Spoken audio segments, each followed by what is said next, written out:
Yesterday, Twitter was literally on fire. Like, it's crazy. So Wizkid came out yesterday and I think he tweeted something.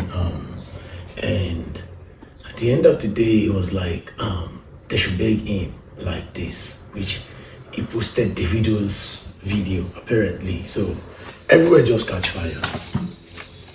And someone said something about Ladipoe, like, oh, Ladipoe safe talk, this is that. And Wiz was like, they reply any artist with influencer sign. And people find that to be disrespectful, which me personally, I feel like Don Jazzy ought to have seen this coming.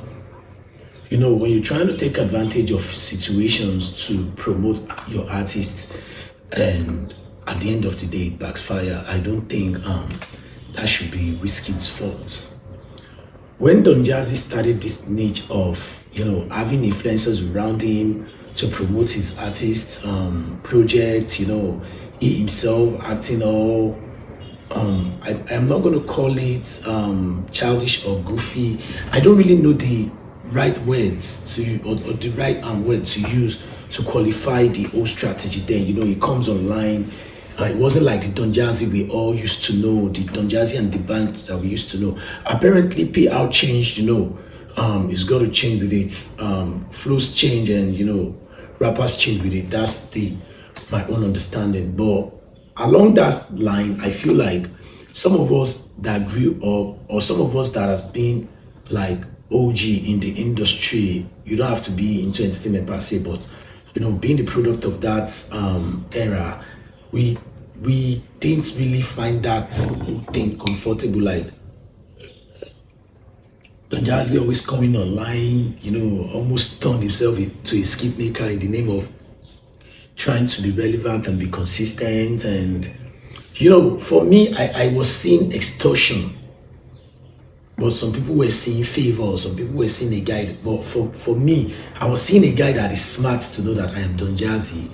If I talk to you as a skit maker and whatsoever, it's good for my brand, it's good for Maven, it can easily help me promote my artist project. It was like a shortcut. Did it work? Maybe, but that's not really the thing. There's what I call context. So with using that line, do we even understand the context? Yeah, Don Jazzy can actually be seen as an influencer. He influenced a lot of things in Afrobeat. But in reality, Wizkid was referring to that Nas Boy, Kiki, Papaya X kind of influencer. And he's not sorry about it. And people always feel like Wizkid is arrogant. I always tell people, he knows his worth.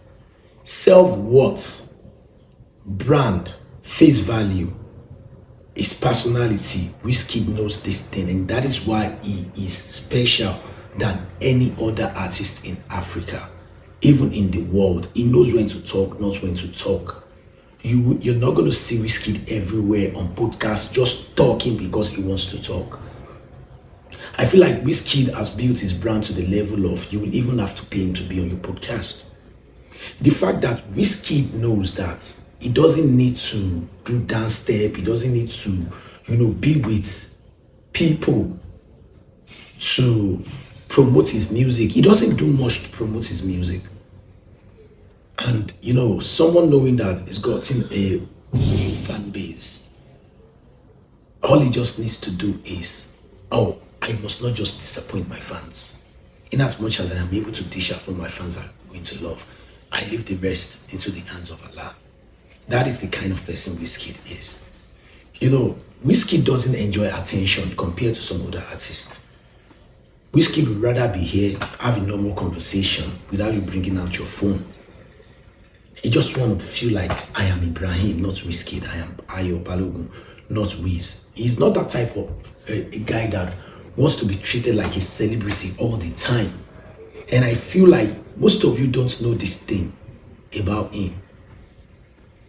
But if you assess him very well, okay, person just wake up, see a guy there on space for X, like, what are they do yourself? All of them just there they talk. We're in here.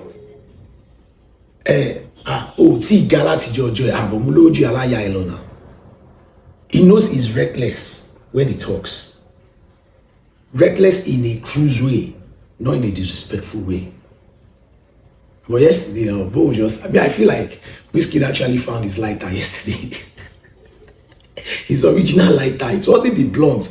I feel like it's that lighter. He has his original lighter that brings inspiration once he lights the blunt. You understand?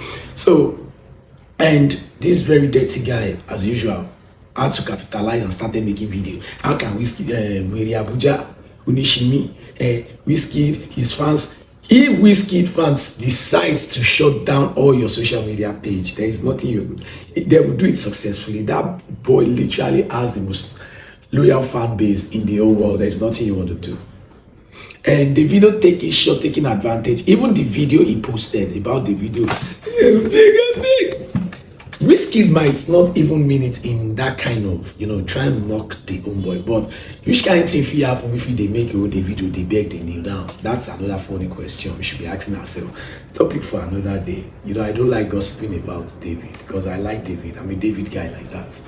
But in reality, Wizkid has actually built that kind of a brand that you can't mess around with. He's got people that will talk or speak on his behalf, and the simple fact is this: he doesn't do much to do anything. And I feel this is not cool with a lot of people in the industry like that. He no go even stand up for when they and everything everywhere don't scatter. So I feel like you guys should leave Wiz alone. Just see the boy is just enjoying his life. Now they take Wizkid, anything we do personal. He doesn't even know most of you guys exist. And in reality, Wizkid is not in competition with anybody except himself. Know this now, no peace. If you try to take the competition to him, he will just be looking at you. And know this and no peace.